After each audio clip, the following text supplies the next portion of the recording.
राजस्थान की अरावली पहाड़ियों में छुपा है एक ऐसा किला जिसके नाम से ही रोंगटे खड़े हो जाते हैं।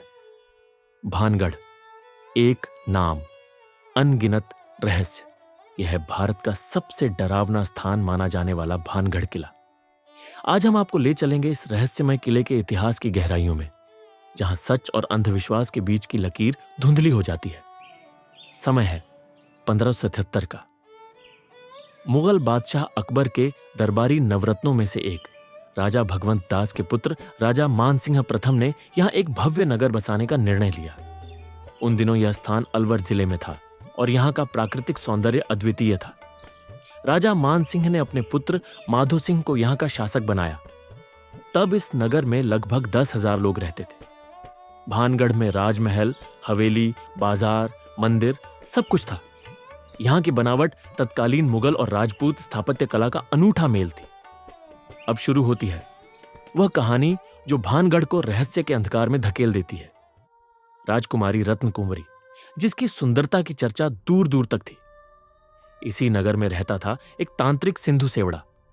वह काले जादू में निपुण था और राजकुमारी से एकतरफा प्रेम करता था। लेकिन राजकुमारी का विवाह किसी राजकुमार से तय था। एक दिन जब राजकुमारी बाजार में तेल खरीदने गई तो सिंधु सेवड़ा ने उस तेल पर जादू टोना कर दिया। उसकी योजना थी कि राजकुमारी जैसे ही उस तेल का प्रयोग करेगी वह उसके प्रेम में पड़ जाएगी। लेकिन रतन कुंवरी समझदार थी।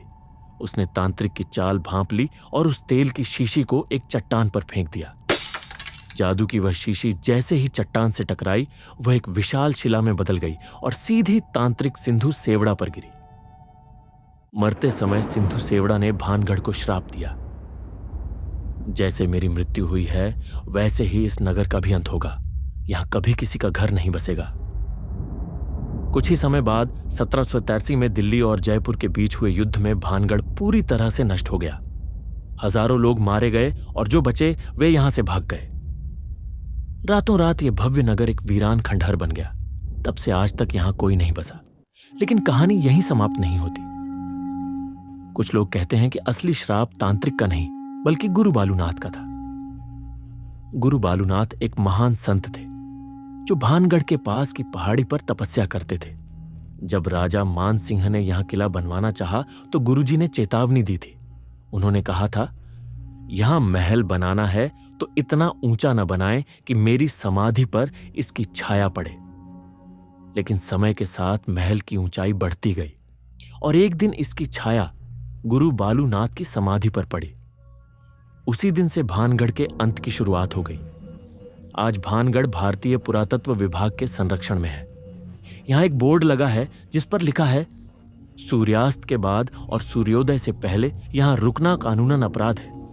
फिर भी हर साल हजारों पर्यटक यहां आते हैं, कुछ इतिहास जानने के लिए, कुछ रोमांच के लिए और कुछ यह जानने के लिए कि क्या सच में यहां कुछ अलौकिक है। वैज्ञानिकों का मानना है कि यहां की हवा में कुछ गैसें हैं जो मति भ्रम पैदा करती है। लेकिन स्थानीय लोग आज भी मानते हैं कि यहां आत्माएं वास करती हैं। भानगढ़ किला यह सिर्फ पत्थरों का ढेर नहीं है। यह हमारे इतिहास का एक अध्याय है जो हमें सिखाता है कि समय कितना शक्तिशाली है।